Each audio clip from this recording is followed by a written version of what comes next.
What's up, everybody, and welcome to the Just King podcast. I am one half of Just Joking Podcast King, And I'm Joe. and we are live today, streaming across multiple platforms. If you're looking for us, you can find us at the Just Joking Podcast on both YouTube and Facebook, or you can send us an email at just.joe.king.podcast at gmail.com. Today's format is going to be a little bit different from our normal live stream, our normal podcast that we have today, as Joe and I wanted to discuss the recent overturning of Roe versus Wade, the landmark Supreme Court 1970s decision in which the court ruled that the Constitution of the United States conferred the right to have an abortion. With us today is a special guest, somebody who I have known for a long time, that we wanted to bring her on to get her opinion and to also discuss with us because, I think different from Joe. Joe thinks different from her, but she also has a little bit of background and close to the ground knowledge of decisions in cases like this. So, without further ado, let's bring on good friend of the show, good friend of me personally, and just an awesome individual, Brooklyn Mosley. Hey y'all, how are you guys doing? Good. Glad to have you in the show. Thank you. Yeah, Brooklyn. So when I asked you to come on to talk about Roe versus Wade, what did you initially, think as far as how I talk? Yes. But being willing to come on and just kind of have this discussion with us. Yeah, I would say that I was a little bit apprehensive because I know that me and you go back and forth about a lot of issues. But I think ultimately, I think that it's really important to have these discussions because having these discussions is what's going to help people understand why this issue is a big deal for a lot of folks. And I think that it's always good to discuss topics with folks because I think as we talk about things, people can kind of get another perspective. All right, awesome. And let's just jump right into it. What is Roe versus Wade? Can you go a little bit more into it for everybody? So Roe v. Wade is a landmark decision that basically gave women the right to privacy. So it's centered around privacy, being able to make decisions privately with one's doctor and oneself. And so it's also kind of like a lot of case laws based off that precedent. So what it basically said before that, women historically, a lot of states outlawed abortion. And so women started to basically fight it because people were doing, if you heard the term back alley abortion, it used to be back in the day, people would have to go and seek out these services in less than reputable sources, less than reputable places. So even I have a great aunt who got a back alley abortion in the 1940s who could not have children after that. And so women were really kind of just fed up. And so women started going through the process of through case law. And so there was a woman who's Jane Roe, who she sought out an abortion in Texas and she was unable to get that abortion. And so she decided to still go through the process of suing. So she did carry that child to term and that child was given up for adoption. I believe it was a little girl, but she still went through the process because she was like, this is BS. I shouldn't have to do that. And so eventually, the Roe law got to the Supreme Court. And an interesting thing about that was at the time, the Supreme Court was 7 individuals. So the person who actually went to argue the case had to come back and re-argue the case in order to get it done. Once they got 9 justices on the Supreme Court, and then that became the law of the land. And it actually was at the time, when it became law of the land, it actually was a blip on the screen because that was actually the same day that Lyndon B. Johnson died, I believe. And so a lot of women who are now of childbearing years have only lived in a country where they were able to have full access to privacy in this country, even though we do have states that were making it very difficult, where, for instance, I live in Kansas. And the state to the east of me is Missouri. And so the way that they were able to make abortion more difficult was they had one single abortion clinic in the state, and that was based in St. Louis. And so, yeah, so Roe v. Wade was basically gave women the right to privacy and bodily autonomy and to choose when they are willing, when they're ready to bring a life into the world. Okay. Hey, Joe, how about you, man? What's your knowledge of Roe v. Wade? A lot less than that. Same. I understood it as the federal government, based off of the case, the federal government had the right to say that it was legal to happen, which prevented the states from saying it was illegal to happen, and that's honestly the breadth of my knowledge of it, because I'm a guy. It doesn't really affect me, unfortunately, and I say unfortunately in that my knowledge of it is limited based on the fact that it doesn't affect me, and it does affect you as a person if you're having a family or you're making a decision with a spouse or a significant other. Right. So it doesn't. It impacts everyone. No, but what I meant was prior to it being overturned, it never had. I never had to concern myself with, because I knew that my daughters were safe in that they had full access to anything that they needed, and my wife the same thing.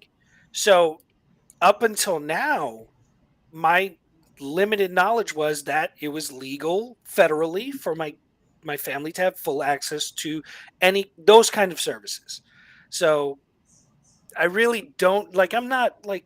I don't have like. She is incredibly knowledgeable about this whole thing, and for good reason, obviously.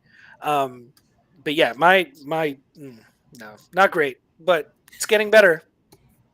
Okay. So you, Brooklyn, came out and said that the person who was she was known as a legal pseudonym Jane Roe. Her name was Norma McCorvey. Now, I'm going to say some things that might get me canceled, but it is what it is. So Norma McCorvey was married, all right? She had, prior to the third kid that she was seeking to have the abortion on, um, she became pregnant out of wedlock, all right? There are some people that because of her behavior, said, well, they don't call it Roe versus Wade, they call it Ho versus Wade. I've never heard that before. Never heard that in my life. I think you just made that up. I feel like that's a meme that came up just recently because and society does this a lot, and it's whichever side is anti-abortion probably is that they'll come up with ways to make the person seem disreputable for no other reason than they feel that negates their argument. Yep. The court of public opinion is that if she's a hoe, in my opinion, then her entire argument, she's just getting an abortion to get out of responsibility, that's irrelevant. She's legally allowed to, you know what I mean? Yes. And making her disreputable does nothing, because by our standards today, we have people in politics who are, I would say, equally disreputable. You know what I mean? Like doing whatever the fuck they want, and this was 1970s, you know what I mean? Like, it's a completely different time. The standard was different. How women were perceived in society was awful still. Like, it wasn't, as good as it is now, and that's not even saying that much, truthfully. I feel like there's no reason that should be part of the discussion at all. Let me make my stance clear. All right. And King is going to go on record and publicly say, I am for someone making the decision themselves on if they want to terminate a fetus. All right. That clear, period. Yeah. I do have some addendums to that. Okay.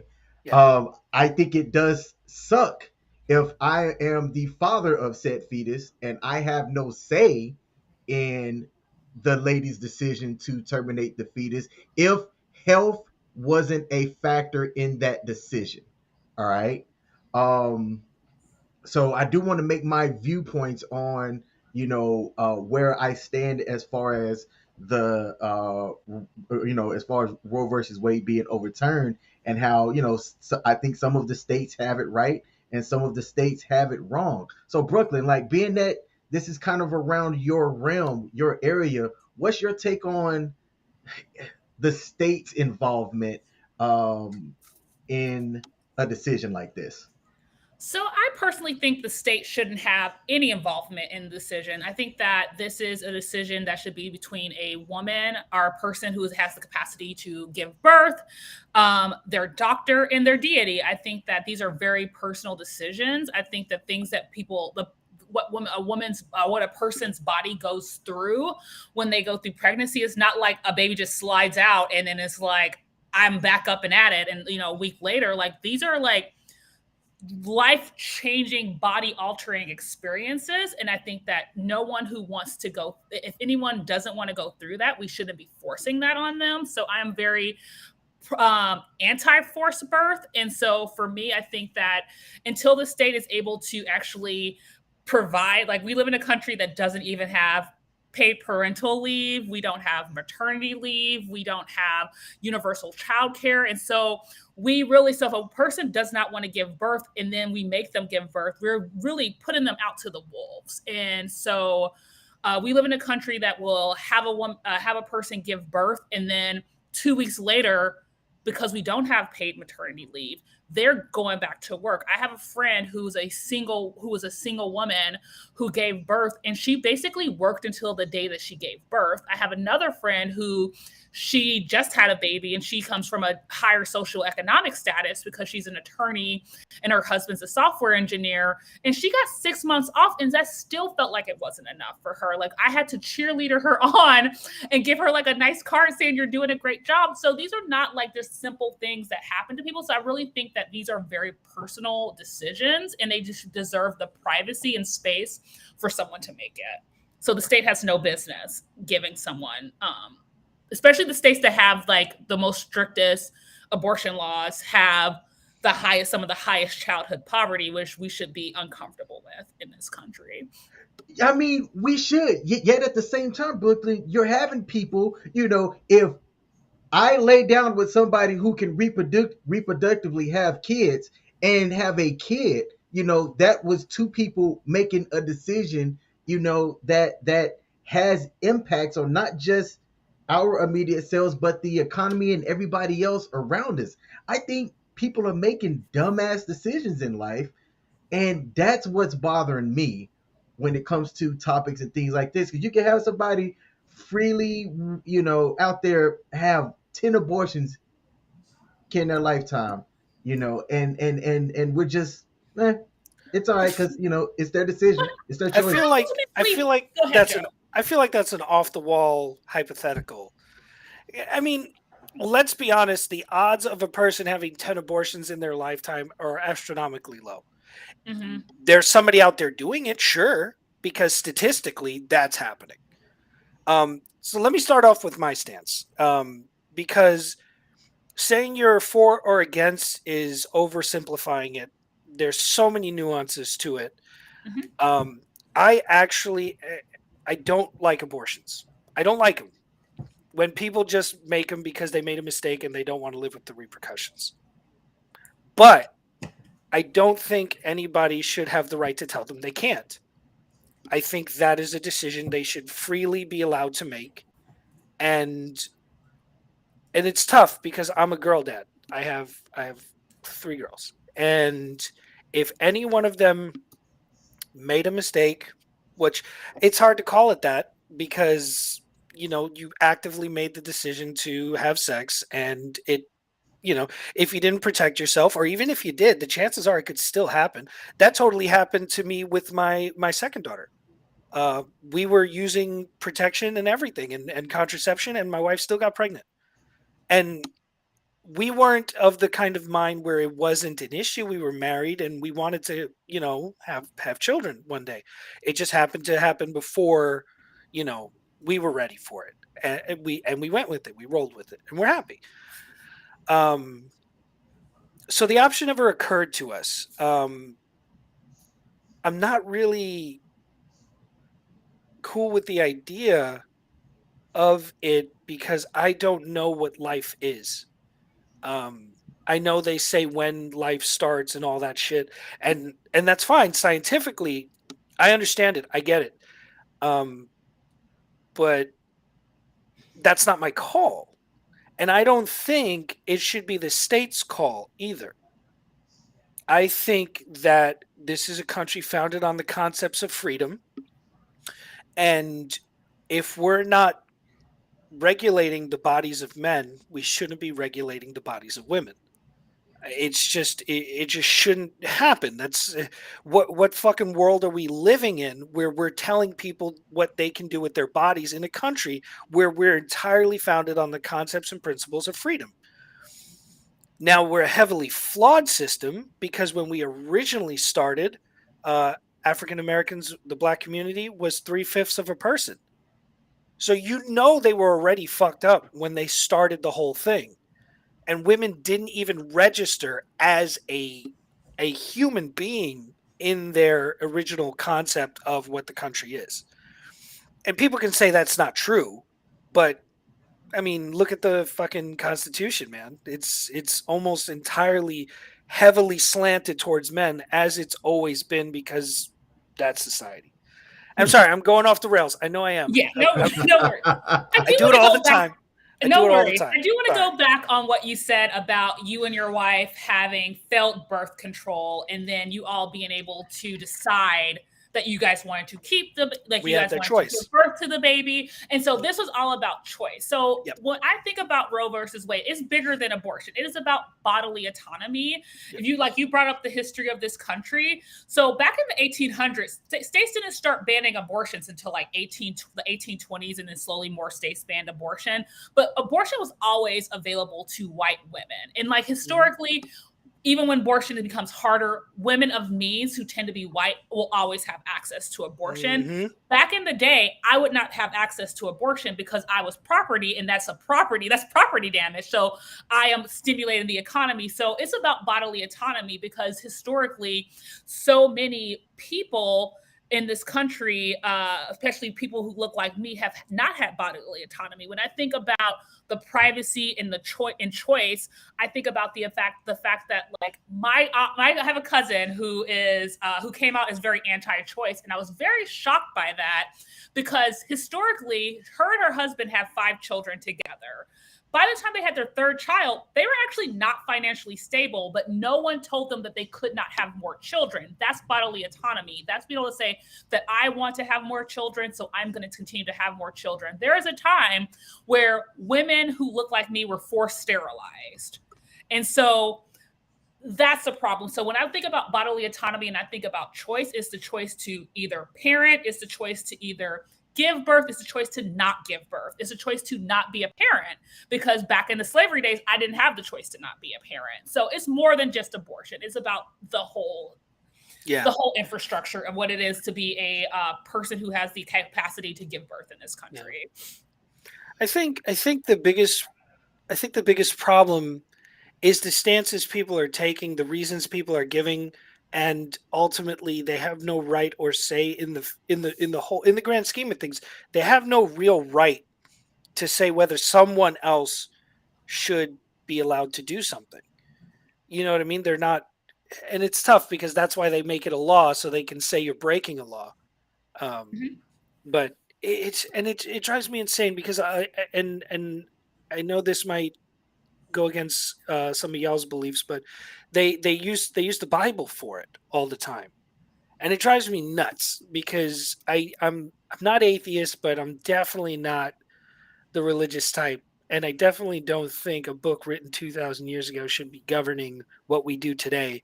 Although it can help guide you, I guess, you know what I mean, with the positives of it, but using that archaic way of thinking in 2022, when we're constantly talking about countries that still have inhumane treatment of women, and yet we're doing something so similar at the same time, like talking out of one side of your neck and then doing something else. You know what I mean? Like I don't think America really has taken a look in the mirror and said, "Oh shit, we're doing exactly what we hate about places like the Middle East, for example." Um, and that's not to say the whole Middle East is bad, but what I mean is there's human rights issues with women in those countries, and we're doing the same thing, and then calling them uncivilized and us doing the same thing, but we're civilized. We're America. We're the paragons of righteousness and good. And go ahead. Sorry. No, I was saying that the West played a huge role in like a lot of the decline in Southwest Asia and Central Asia. So if you look at, I encourage everyone to look up women in Afghanistan in the 1960s and 70s, and then look up women in Iran in the 1960s and 70s. They look very much like the pictures you see of your grandparents or your parents growing up. And so I think that what you're looking at in America when people lean into the Bible and try to make laws off of the Bible, what you're looking at is the decline into theocracy. And once you get theocracy really upholds certain standards that are just not good for women. And so it's not good for anybody who's not it's not in power. good for anyone. Yeah. It's not good for anyone. And like the average person who, even if you think that you're a boss, like you are not going to be a boss in that system. And a lot of systems of oppression eventually hurts everyone. Yes. If you're not in power. If you're not the one in power, it's like it's a lot more fun to be the dictator than it is to be the dictated, essentially. So yeah. Yeah. And that's the thing. Like, I know from our time in the military, learning about the history of these countries like Iran. Iran, like you said, in the 70s looked a lot like New York almost.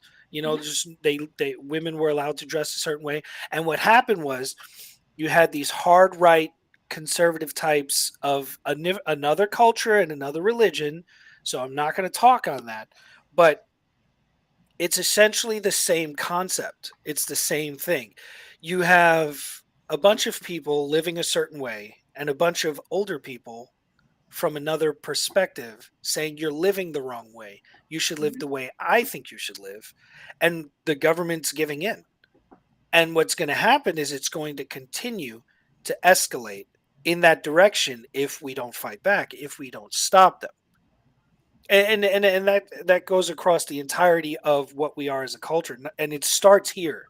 It starts with marginalizing women, stopping them from having bodily autonomy, and then it goes into other things. And I've made this argument before. This is a form of terrorism. And let me play it out for you. Let me explain. What's the number one rule of the government when they talk about terrorism? King, what's the number one rule? I don't know what you mean. I guess my number one rule, how I perceive it, is something that instills fear or strikes fear. No. The number one rule of the U.S. government is we don't negotiate with terrorists. We don't negotiate with terrorists. And why? Because the minute you give into one of their demands, it'll have a domino effect. It escalates. They push harder and they go further every single time. And this is the same concept. It's the same concept. You're giving one demographic of people what they want. And what's going to happen is it empowers them to go further and farther. And eventually it leads us into a theocracy. Because this one demographic of people is getting what they want, and it empowers them to feel that they deserve more. Now, the inverse can be said that if you give in to the other side, we're just going to go further into degeneracy. And that's their argument on the opposite side of the thing. But that's not truthful. It's not the case. It's not honest. If we sat down and we were honest with each other, I think we could see that giving women bodily autonomy it shouldn't even be a thought. It should be a thing. We should just have freedom to control ourselves. Like, I'm going to go off the rails. You guys got to rein me in. All right. Just keep going. Go. No, I mean, she would have a better perspective on this whole thing. I'm angry at us. Like, I don't think America is really paying attention to itself. We have these arguments that it should only be The good argument is that it needs to happen. It protects people. It's a human right. It's a God given right um, to make those choices and to have those things. And then the opposite is that their promiscuity gets called into question, or they're doing it 10 times, like you said earlier. Like those kind of false narratives we create in our mind Mm-hmm. because we don't like it and we don't agree with it. Like, I don't like it, I don't agree with it, but it's none of my goddamn business. I have no right to tell. So if my daughters, when they get older, whatever happens, if they decide they want to keep it, that's their decision. I'm not going to force them one way or another. If they decide they don't want to keep it, I will give them the resources that they require either way. Either I'll help them or I'll help them. Like, that's the thing. Like, that should be how we function and operate. What happens when a man has erectile dysfunction in this country? They get Their Viagra medical in the their middle. medical, yeah, and their medical insurance will cover it. Why? What is Because it it's about? Think about it. Like, think about how that was built into this country. And think about the population that benefited from it the most at the very beginning of it. Tell me what you think of when you think about that kind of scenario. Who do you think benefited the most from that? Because I can tell you who wasn't taking Viagra. You know what I mean? Like, hmm. I know my culture wasn't taking Viagra. And I'm not going to say which culture I think was, but I can tell you which demographic was. The very, very wealthy initially. Because the poor aren't saying, how can I fix this? The poor are trying to live their life and trying to do what they have to do. So the rich decided we needed this and it needed to be covered because my penis is very important to me and it should be covered by my medical insurance. Think about that. Think about that. Like, people don't think about that shit. They're not thinking about that. Ah, How important the penis is to the man that he actually got Viagra put into his medical insurance so he didn't have to come out of pocket for it. And yet we're talking about giving women contraception? I didn't. You actually raised a good point that to something that I was going to try to argue and defend Yeah. later in the stream, but actually the way that you just stated that killed everything that I was gonna bring up. That's actually, damn, man, that's a fantastic point, brother. And that's the thing is somebody on the opposite side of the argument will roll their eyes and say it's not the same thing. But it Mm, is. It's about it is. It is. bodily control and autonomy. And if we're in a country where they're willing to say that men shouldn't go with flaccid penises, they should be allowed to use their penis whenever they want to. Just pop a pill and your penis is good. But we're telling a woman she can't decide whether to keep or not keep a child. And then specifically with the states that are passing these laws that make it completely illegal 100% across the board, now we're talking about health concerns. You know what I mean? Yeah, and there we go. And there's the map of the restricted places. And honestly, most of the restricted places don't surprise me.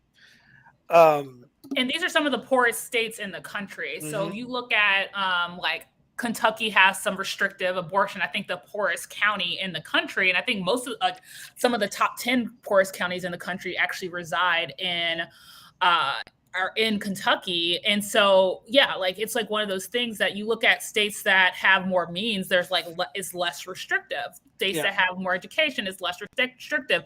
States that have really good numbers when it comes to childhood poverty rates and children who are going hungry are the states that have the least restrictions on abortion. And just to kind of go back to a point that you brought up, it's also like one of my I took feminist political theory when I was at the University of Kansas. And one of the books that I was introduced to was The Girls Who Went Away. And it's about what America looked like pre-Roe v. Wade. And it's about, and a common theme about it was, for one, this country did not really talk about comprehensive sex education. Mhm. Contraception was not available. And then also, if you go on top of that, a lot of the women in the young ladies in the book, they didn't understand consent. So you talk about like, oh, someone's really irresponsible. If you don't talk to someone about their own body, sexual education, and like what they want, like teaching them how to, like, if you don't want this to happen to you, then like how to say no and all those good things. So it's more than just like irresponsibility, because you look at states like I think, for instance, like in Texas, they got rid of comprehensive sex education, and there was like a county that had like the numbers for sexual transmitted diseases went up amongst skyrocketing because they did not understand it. And so it's bigger than just like, oh, someone was irresponsible. If someone doesn't know, because like the same people were like, I want to get rid of abortion. They also don't want to give sex education. They don't want to give people access to contraception. And it's way bigger. And going back to the book that I read, it was like a story. One of the women who was talking about her experience, a lot of times when it's like a teenage, I think when a teenager is pregnant, the average age of the male who gets them pregnant is like between the ages of 20 and 29. Like, that's a stat, my guy. Like, you should be in jail. Scary. Scary. So these people are not, these young people are not getting pregnant by their own counterparts. They're not their peers. Predatory older people. So it's a little bit more complicated than someone's irresponsible. And then there's so many ramifications that come along with it. A woman who is able, or a person who's able to give birth, who can delay their delay parenthood by a year, their earning power goes up by 10% just by delaying having a child for a year. Their access to education and finishing their degree goes up. Like their percentage of them going and finishing their degree goes up tremendously. So it's not just like irresponsible people. It's like, it's fucking men. Like, it's men being predators towards young people. So in these cases. So he's shaking his head no, but let me tell you, I was in high school and junior high school in the 90s in New York City, and I knew 16, 15-year-old girls dating 20-year-old guys. Same. And at the time, I didn't understand that that was wrong. Yep. And yeah, it should be common sense, but you're not wise enough to understand that. You know what I mean? You don't have the emotional intelligence to understand that is a big fucking issue. Especially when you're 15, like a 5-year gap when you're like, 30, like that's no big deal. That's different. But, like, think about you at 15 and think about like someone's life experience at 20. At 20, yeah. And that's a huge difference. That person is a big loser. Predatory problem. It's a loser. And the way that King thinks about it is that it stemmed from that cycle of bad choices, because I'm looking at it this way. Now, I'm looking at it from my bubble as a father, that if my daughter came to me and said that she had a decision and it resulted in her, getting pregnant at 15 from somebody that was a lot older than I feel. For me, I had one child for a reason. I knew I could only afford one kid. I knew that, I only wanted to be responsible, for one kid. But when you have these people that are out here having 5, 6 kids out of wedlock, letting Pookie, Ray, and whoever, Stop. I said it. Those hypotheticals are going to get you every time. It leads to this cycle where unless you can give us exact scenarios of people who have done these things, you can't use hypotheticals to do a logical argument. I love you. You're one of my favorite people in the world, and I know you to be one of the most logical people I know, but you're using hypotheticals. But the observations are there. So idiocracy was true about a great many things when it comes to reproduction in this country. It feels like the poor tend to make less intelligent decisions, but that's not true. They have less access to the same things the wealthier have. And it's easy for the wealthy to think they're stupid. They're not. They're incredibly intelligent people, just like everybody else. Loads of people make stupid decisions all the time. Look, dude, you can't tell me you didn't make 1,000 dumb decisions in your lifetime. And if you say you did, I'm going to call you out. I've publicly across several of my platforms have came out and said I've made a lot of idiotic choices in my lifetime. So imagine if you like, you have to However, live with your decision. Like, Yes. imagine every single person that you've slept with out of wedlock. Because I know that, and if you say you haven't, I know you're lying. Because I've known you for 20 years. So every single person, every time that you had sex with someone, you were at risk of being ostracized and judged by society based off of stuff that you're saying right now. So just imagine that. So if men had to go through that, or people who have the capacity to get someone pregnant had to go through that, we like to quote my favorite show, Veep, we'll be able to get abortions at an ATM, basically, because of the fact that it impacts the people who are in power. Yeah. So Yeah. it's just the difference between you and someone who has the capacity to give birth is that you are the person who you may not see your consequences. You may not have to deal with the decision of your consequences unless you get burned. That's different. Or legally, I fathered 10 kids. All 10 of the moms take me to court, which they legally can do, to where now, let's say I didn't want to be financially responsible for those 10 kids. The court's now going to tell me, oh, you are, and, garnish my shit, regardless of whether, First of all, our society is really horrible at garnishing wages for child support. So that's not true. Our society they take my money. Well, I'm sorry for you guys, but like a lot of states are really not equipped to actually like collect child support from men. Yeah. My point to that though is that there is a repercussion to me having those type of actions. Like financial repercussions? Yeah. Yeah. Like fiscal responsibilities. Yeah. That financial repercussions. So let me just like explain to you like the difference between financial repercussions and then social responsibility. So for instance, you could be someone who, if you decide to have 10 children with 10 different people and you have to provide, let's say you have the means to cover all of them. What you're doing is you are subjecting someone who is a parent of your child to have to now get a bigger space. So like now, like a lot of times, like child support doesn't even cover the cost of an additional room that you have to get for an apartment or a townhome or wherever you're living. When that child gets sick, if you're not a parent who's there, who's the person who has to leave work so they lost wages to go and pick up the child? It is the parent who is the primary caregiver, which a lot of that responsibility actually falls onto the woman in the situation or the person who gave birth to the child. And so you don't say it's not true. You say it's not true. So it is very much true. Like I have a friend right now who she's a single parent, and if she wasn't a single parent, her salary would be a really good salary for where she lives. But because she is a single parent, her salary is just okay. And like, there's a lot of things that she has to delay. There's a lot of things that she is unable to do because of the fact that she is a primary caregiver for a child. When her child got sick, she was the one that had to take time off of work. Not the kings of the situation. It was the parent, is the primary caregiver. Why not? You got to understand, that's their dynamic.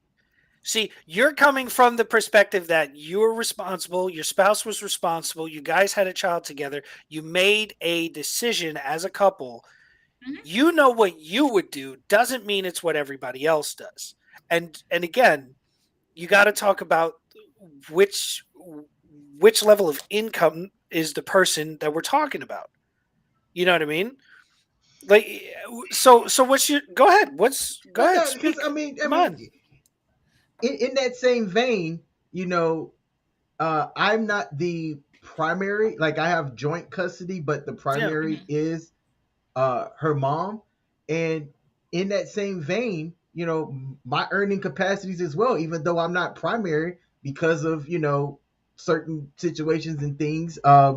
And me having to make decisions on what I choose to do and live because of, being a single parent, essentially, But you're not a single parent. You're not a single parent, though. You're a co-parent. And I'm going to go back to you mentioning your child, your daughter. I don't know if you say her name on this podcast, so I won't say her name. But your child, your child is in a relationship, has a relationship with her parents that she is able to talk to you basically about anything. I know your ex, and I think she's great. And so you guys, and they have an open dialogue. I know that you probably have an open dialogue with your daughter. And so that circumstance is very different than a lot of people who find themselves in this situation. So for instance, there's people right now, and I'm pretty sure we all know people that we went to high school with who were those latchkey kids who did not have parents at home that they can go and talk to, who were basically raised by the quote unquote streets, because of the fact that they didn't have those things. And so they didn't have the same capacity that your child has. So using your child as the example is probably not like really the best example, because of the fact that I know that you're a good parent, and I know that your ex is a good parent. And I know that your child has a lot of adults in her life that care about her, that will help her get steered in the right direction. And I'm pretty sure that if your child came up to you and said, hey, Pops, or whatever the fuck she calls you, I want to get birth control because I just want to get birth control, that you can have a real conversation with them and like give her the consequences, the benefits of getting it, and you guys can make an informed decision together. So I think that you guys are that's a different situation. That's my argument, though.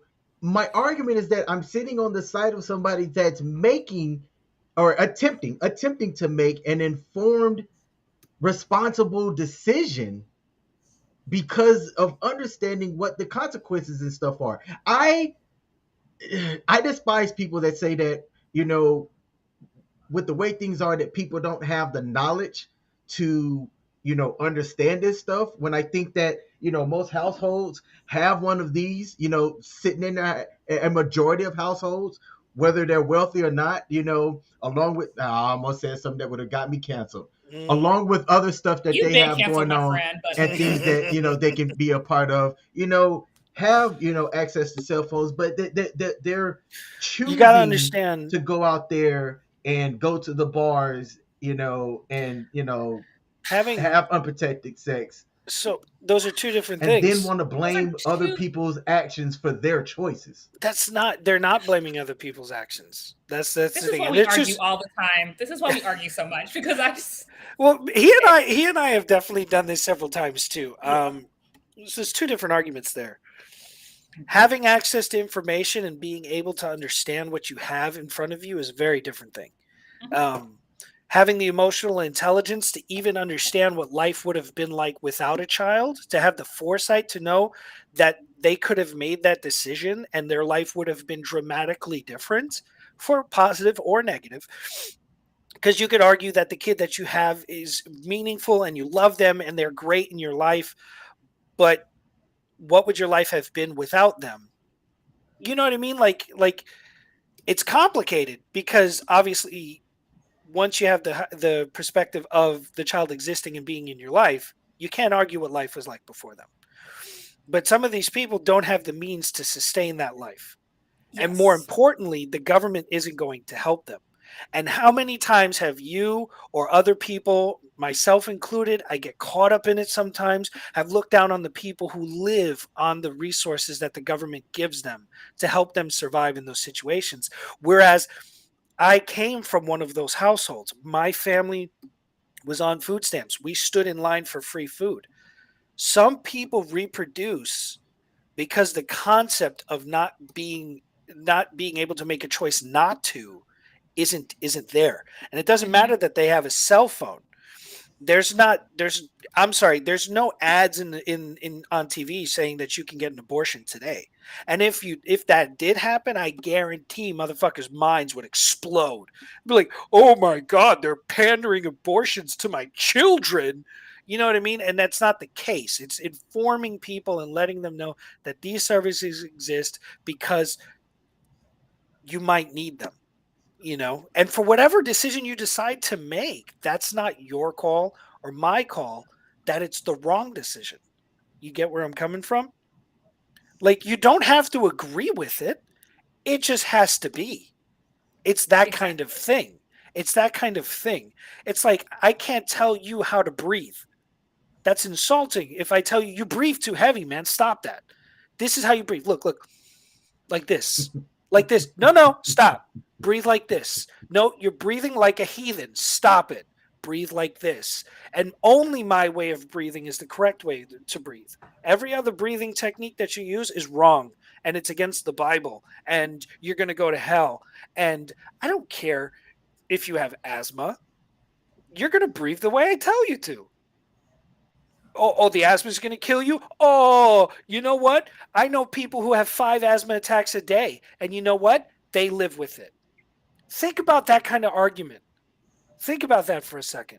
Like, people aren't connecting those kind of things. These things can kill people. These things can ruin lives. And it's not like the government is like, we're going to help you with your child for the next 20 years. And governments that do, Americans are like, no, we're not going to be socialist. God, not my country. You know what I mean? Like, those social programs don't really exist in this country that kind of way that we can say, have all the children you want, and we're going to stop you if you try to get rid of them.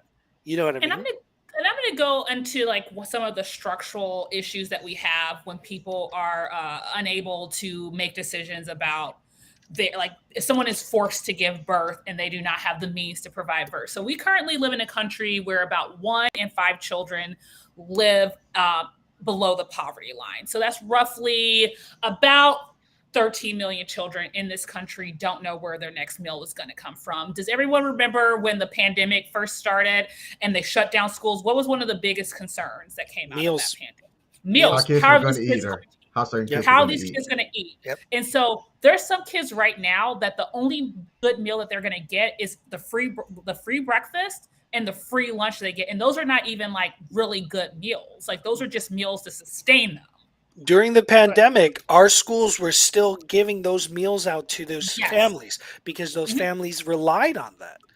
My youngest sister worked at Harvesters, which was, she no longer works there. She lives in the DMV area now, but she worked at Harvesters, which serviced 26 counties that went as far west as Fort Riley, Kansas, and went as far east as Central Missouri. And one of the things that I used to volunteer there, and one of the things that we would do as volunteering was doing back snacks. So what back snacks was it's basically you pack meals for kids to take home in a backpack to take home with them so that they don't go hungry over the weekend. And the meals were really kind of like, it was very clear these are like meals and snacks for the whole family. It's not just for the kids. So we have kids who are living under who live in childhood poverty. Another big thing that came up, who remembers another big thing that came up during the pandemic that was a structural issue that we had? Like supply chain issues?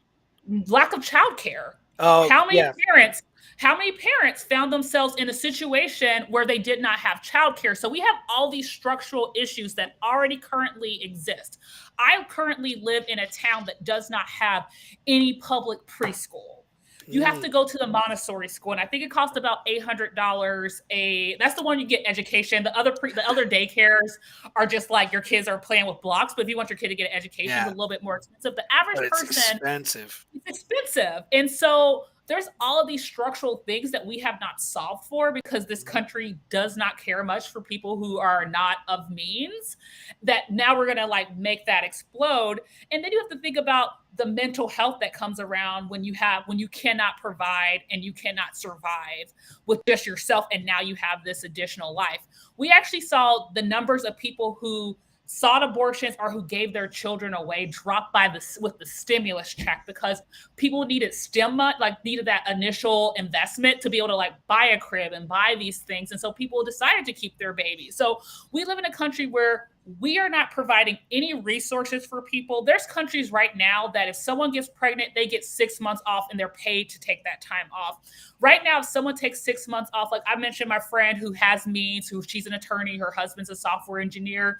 She literally went unpaid for a couple of those months that she took 6 months off, but she was able to afford to do that because she had someone who is in her household who was a high income earner that allowed her to do so. And they also shut down student loan payments. And so she had a little bit additional money in her pockets.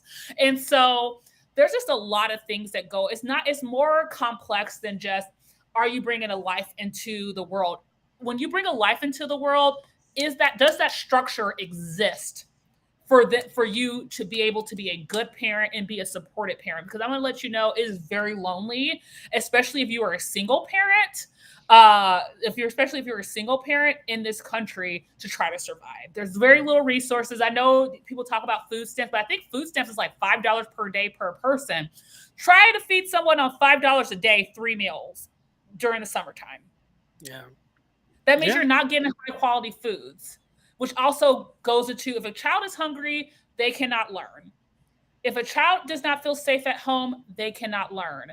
If a child is neglected, or if they're neglected or they're not like loved and they don't have adults in their life that care for them, they are going to grow up, and some of them are going to make it. There's always those stories of those children that make it. And so I'm not saying like, oh, let's just make sure that no poor people can have children, but we also need to think about what is the structure that exists currently, and does that structure support parents? Because I'm going to let you know it does not. I think ironically too, when people think of this argument for abortion or for pro-life, think about the hypothetical you said earlier, right? You said a name, and then you said that they had 10 kids. You remember that? They were having 10 abortions or whatever, or having 10 kids with lots of people. Mm-hmm. In your argument, you were implying a specific demographic. And I honestly feel like that when a lot of these people make these pro-life arguments, they have that same image in their head that these marginalized communities are overbreeding and overpopulating, or not. They're the ones who are doing that. You know what I mean? They're irresponsible. That's what. Yeah. Yeah, because they have less resources available to them already. You know what I mean? Mm-hmm. But it's like, I actually had a name for each demographic, but y'all stopped me, man, before I could list them all. I'm happy we stopped you. I'm happy we stopped you, because I'm happy. But I did find this interesting, because without looking it up, okay, it's hard to look for stats based off of like abortions by gender, because of how it's reported, as well as, you know, people could have an abortion but not have it in the U.S. or have it in a state that chooses to, you know, put that kind of data out there. There's no way where that data exists. Yep, because it's a privacy issue, and I mean, man. But looking at one now, I let me say, I'm not going to. The validity of these stats can be questioned by anybody, but the Guttmacher Institute has been, in my opinion, pretty diligent about compiling, you know, data essentially, and then reporting on the data that they're getting. So I was a bit surprised at not necessarily the income of the abortion patients, but the race. In what they had listed here. Doesn't surprise me. It doesn't surprise me. So more white women get abortions, but those other races, because they're a smaller percentage of the population, actually get abortions at a higher rate. So Black and brown women get abortion at a higher rate because I think Black women make up about 6% of the population, while Latinas make up about like 7 or 8% of the population. I think they're a faster growing number. And so you're looking at, so that's an aggregate number. So, but if you broke it down by the rate, it would not be surprising. Yeah. And again, the numbers are the way that they are. And the poor and low income is so high because they have less resources and education available to them. It's not because they're stupid. It's not because they're poor. They're poor and have less resources available to them. That's why they end up in the scenarios that they end up in, because they haven't been educated. And honestly, the people who are saying they should not be allowed to have these services aren't also saying they should be educated better, or we should put more money into their school systems. Because let me tell you, the difference between the kind of schools that I went to in New York City in the 90s compared to the way the schools are here in Maryland, in a wealthy location, the resources are staggeringly different. I mean, it's a different time. It's a different generation, decades apart. But I guarantee the schools in Maryland here look this way reasonably within reason for the last 10, 15, 20 years. And the schools in New York in some of the lower income areas, I guarantee, are still exactly the same as they were in the 90s. And I know that because nobody gives a shit about us in those neighborhoods. And And people can argue. I don't know about you, but like I went to a high school that had a daycare. Okay. And I don't know if any of you guys went to a high school. Wow. I went to a high school that had a daycare in it. Wow. What? Yeah, we had a child development center in my high school. So it had a daycare, and they had the daycare buses too, where the girls who had children got on a different bus that had car seats on it. What? Hey, so what was the demographics? What was the demographics of your school? So my school was, I think the demographics was like it was like a very small white population, but then it was mostly black and brown.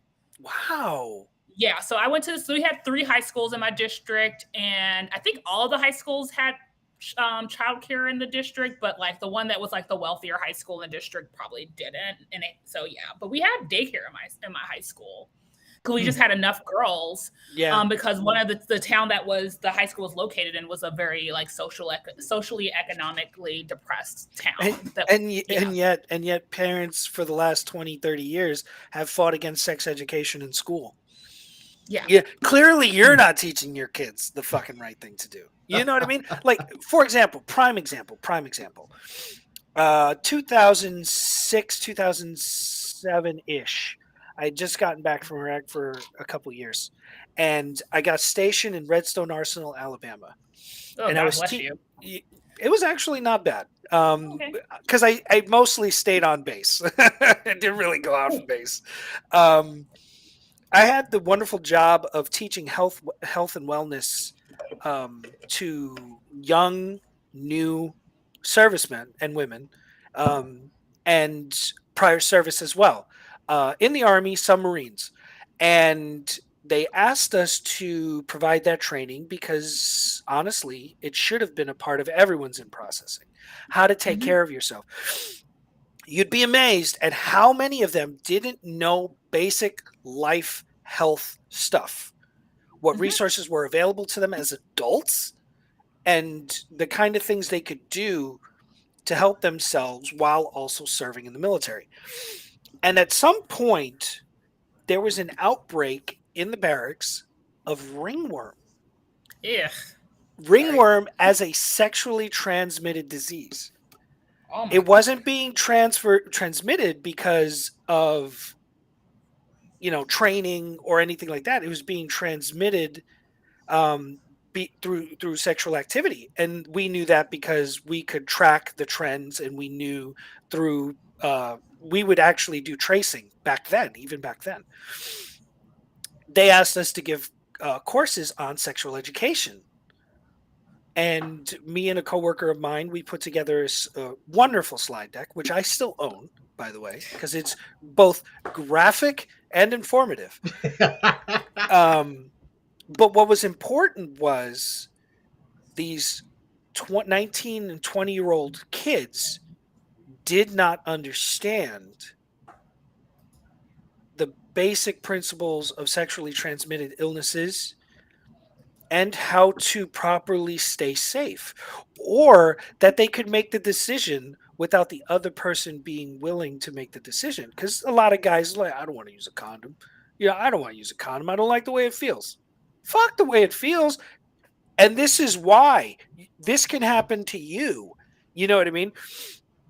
And that saw a dramatic decrease in sexually transmitted diseases within that small garrison. But it had to be done almost every month. Like, people are always saying, like, us military are always like, why do we got to do these fucking stupid trainings? Why are we always in training?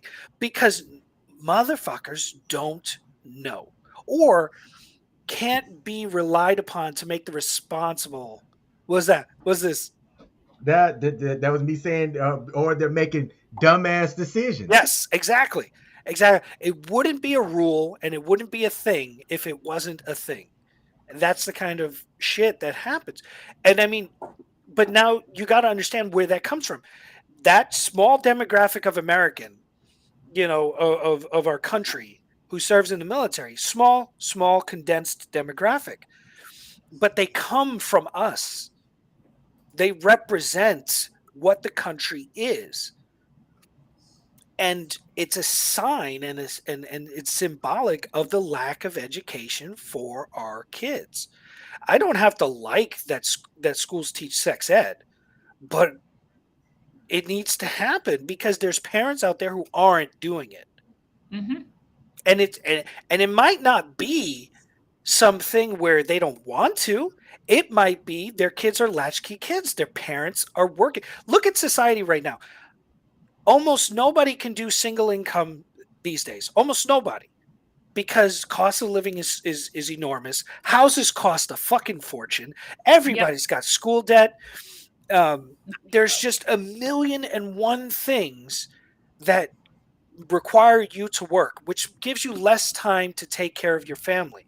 And let's be honest, society is bombarding them. Like you said earlier, they have access to all of it. All of it. At every minute of the day. And it is bombarding your children with misinformation, disinformation, and lies. Outright blatant lies.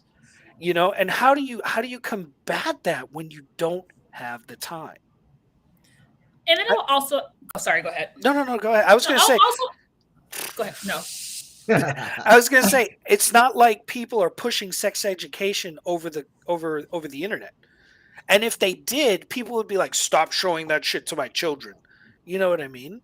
Like, it's not like we're throwing resources at people. And if we did, like the inverse, if we did, people would be like, would shut it down. Yeah. And I want to add also, like, even though children and people have access to a lot of information, a lot of individuals do not have the discernment to find credible sources. And so, I get a chance to deal with people a lot who say, oh, I got it off of YouTube, or I learned this. I read this somewhere. It's like, did you get that from a TikTok? Because it sounds like you got that from a TikTok. And so we actually have a situation, and I used to work in like veteran employment services. And one thing that I really realized was like a lot of individuals, like there's just so much information out there that it's just white noise at a certain point for individuals. And so a lot of times people get overwhelmed with the amount of information that is out there as well. So unless someone like knows how to discern between like what is a reputable source, and then also like they have someone else to ask like additional questions, like you're just not going to like, if you don't have a parent at home that you can say like, oh, I read this somewhere, then you're just not going to be able, like, you can read the information, but if you're like a kid or a teenager, you might not understand the information or may not have the understanding to actually take that information and do something with it. Okay. All right. So let me present this, and then we will wrap up today's podcast. So, Brooklyn, if I'm understanding you right, all right, after everything that we've talked about, it is your opinion, and don't let me put words in your mouth. Correct me as you always do. It is your opinion that neither federal nor state should have a say in the decision of a person's reproductive status, rights, essentially. Like, if I was somebody who wanted an abortion, I should be able to make the healthcare decision myself to go and have the procedure performed without anybody telling me what I can and can't do. The state's responsibility in this situation is to make sure that someone goes into a safe environment when they do it. So regulating abortion clinics like you'll regulate a dentist office. Like, you don't want to get your teeth cleaned at a place that's gross. You wouldn't want to get surgery in a place that is unsafe. And so the state has the duty to regulate the people who are performing it in a way that it is safe for everyone, but like not putting undue burdens on clinics and individuals. And bodily autonomy is between you, your deity, and your doctor. That is the synopsis of what I'm saying. Okay. So, all right.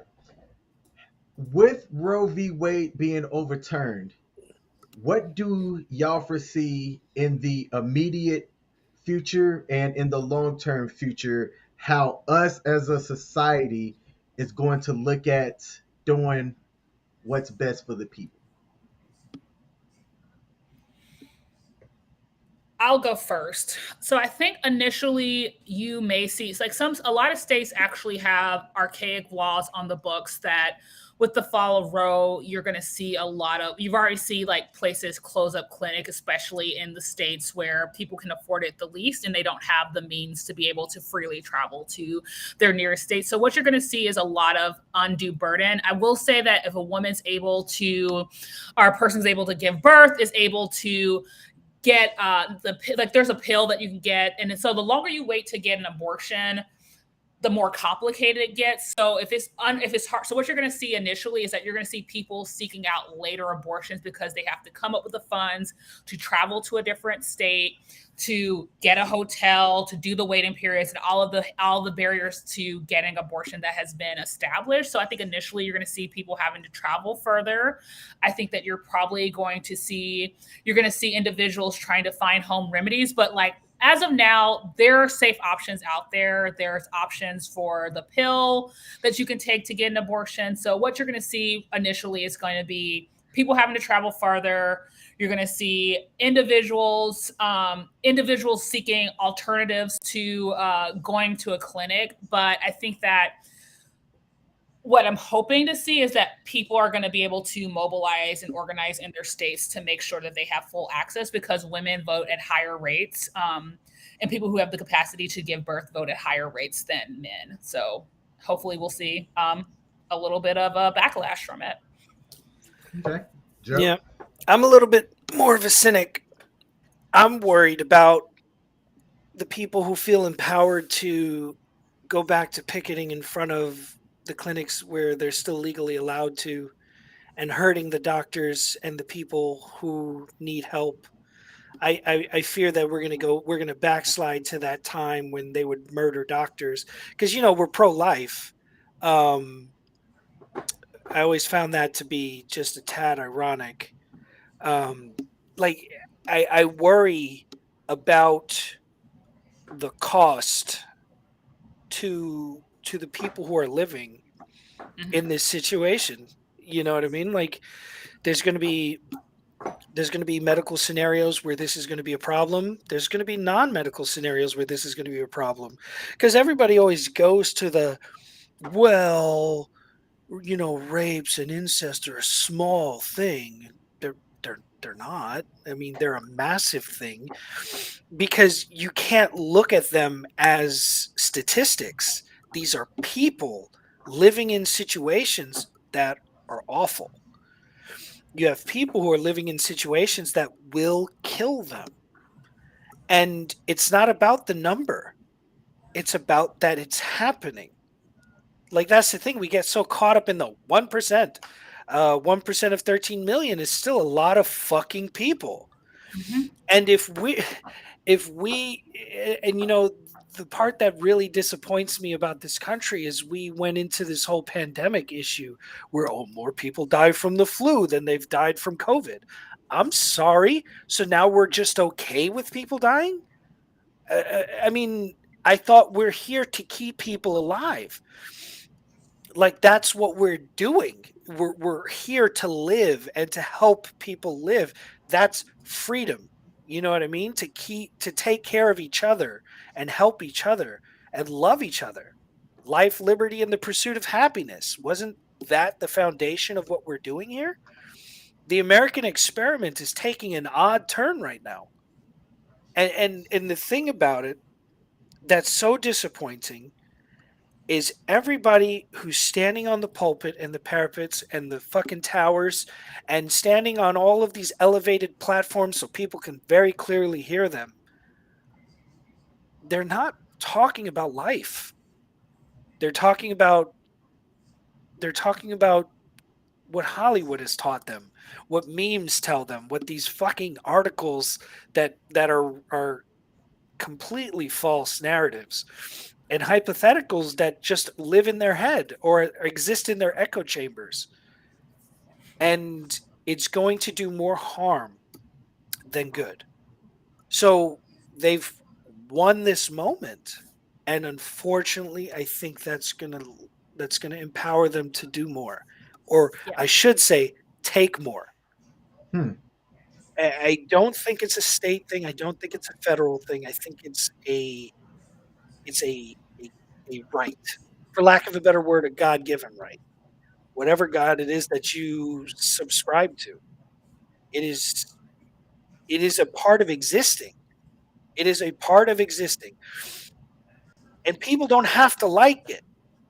Nobody has to like it. A few years ago, they didn't like gay people getting married. A few years ago, they didn't like women voting. A few years ago, they didn't think people had the right to be considered people. And those things changed. And it was painful to the people who didn't like it at first. But slowly, they came to realize that it was wrong. We just went backwards on that. How does that happen? How does that happen? You get where I'm coming from? Like, and I think honestly, do you want me to tell you how we speak to America?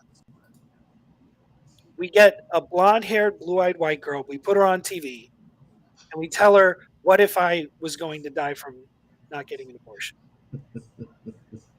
And honestly, I feel like people be like, "Ooh, she looks like my daughter. I care now." You know what I mean? It makes me feel something, you know? But you got these people in these demographics who are honestly, most of them beyond birthing age, saying that it's wrong. I would never allow this to happen. And that's a fucking lie. Because rich people will make a baby disappear in a heartbeat. In a fucking heartbeat. The lie that Hollywood sells everybody that it's just the poor black Hispanic communities that are doing this are also the same Hollywood who shows you that rich couple who takes their daughter's baby and pretends it's theirs, you know what I mean? Hmm. Or just sends her off somewhere to give the baby and then give it up and just fucking dump the baby somewhere. You know what I mean? You want to talk about hypotheticals? Hollywood has given us a million hypotheticals that tell me white people make that shit work. And the rest of us are fucking stuck in whatever future they decide for us. And I hate to make it about that, but our country's literally telling us how they feel with the things that they say and do, you know? And people can hate me for it. People can say I'm racist. Dude, I look white. I get away with people thinking I'm white 24 hours a day, 7 days a week. And unfortunately, I fucking roll with that. But it's also given me the perspective from both sides of the argument here, you know? So I worry that this is going to cost it's going to take more from us than we actually understand. And I think once that cost is fully realized, maybe we might make some progress again. And it's unfortunate. I think the people who are fighting the good fight need to continue, but I think it's going to take a body count for people to really truly pay attention. I feel like that's how we learn in this country, unfortunately. Okay. All right. Hey, Joe, man, I appreciate your outlook.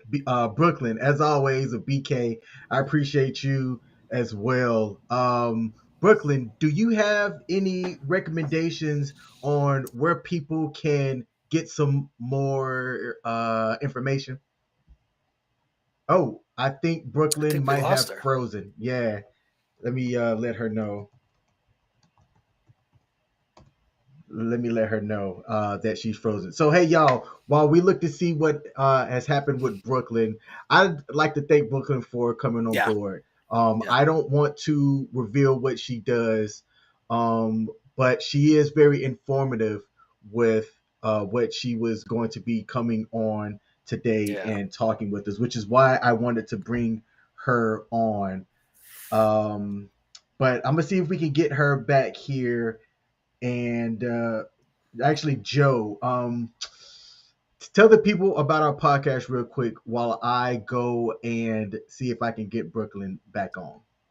So you can find our podcast pretty much everywhere. Oh no, the light went away.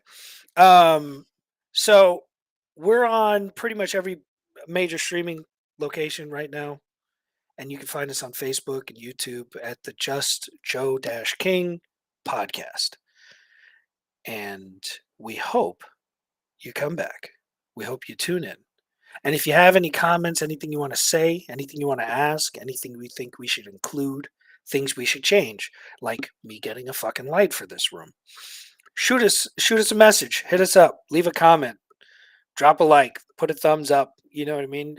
And if you don't like it, fucking tell us you don't like it. You know what I mean? This is a free country. Say what you want to say within reason, because we don't want to come across as a monster, right? And I'm not saying you can't say what you want. I'm saying be responsible with what you say, because what you say can get you caught up. Like, people are going to judge us off of everything we said today. And Basically. that's fine. And that's fine. And they may never tune in. They may try to get us taken down, and that's fine, because that's what America is. It's the freedom to say, I don't like what I'm hearing. It's not going to stop people from doing those things and saying what they have to say, because I also have the freedom and the right to do so. And that's what I think we need to come back and understand. Just because I have rights, it doesn't take away your rights in any way. You don't have to listen to us. So you don't have to hear what we have to say. And you don't have to agree with any of it. Or you can agree with some. Or you can agree with all. That's how this works. And that's how it will continue to function if we can come together and understand that we don't have to all agree. But we also should not take away what people are allowed to do. Because the minute you take away something, it means you can take away more things. And that it goes for everything. I mean, marijuana is legal now. Not fully, but it is. But yesterday, it was not. And we put lots of people in prison for it. People want to take away your guns. They probably shouldn't, because guns keep you safe when used properly and appropriately. And so in this case, it's a similar situation. You're taking away somebody's bodily autonomy. You're taking away their right to make a choice about their life. And that's unfair. And if somebody took away something you loved, or something you needed, or something that you relied upon, or hindered your safety or well-being in any way, you would do whatever it takes to stop them from doing that. I think we should all remember that just a little bit. And maybe at least we can have a conversation about this before we start making life or death situations or decisions. But yeah. Okay. All right. Hey, Joe, I'd like to thank you for that, man. That was actually, as you were talking about some things, it kind of got me spurned on some ideas and some topics that I'd like for us to have in the future. I've been chatting with Brooklyn. She was having some network issues. I do Yeah. not believe she's going to be able to make it back, and we need to close out the show. So, just Yeah. like Joe has said, you can find us on the Just Joking podcast on both YouTube and Facebook. If you want to shoot us an email, hit us up at just.joe.king.podcast@gmail.com. We would love to hear from you. If you have any thoughts about what we discussed today, or Roe versus Wade, or the Roe versus Wade being overturned in general, put it in the comment section. Share your thoughts and let us know what you think. And if you support what we're doing over here, even just hit us with the like button on either platform would be fantastic. Joe, it's been fun. It's been real. I need to stop by and see you, because man, it has been a while, Yeah. and I'm not just gonna talk. I'll make that happen. Yeah. Until next time, brother, and to everybody else out there, peace. Peace.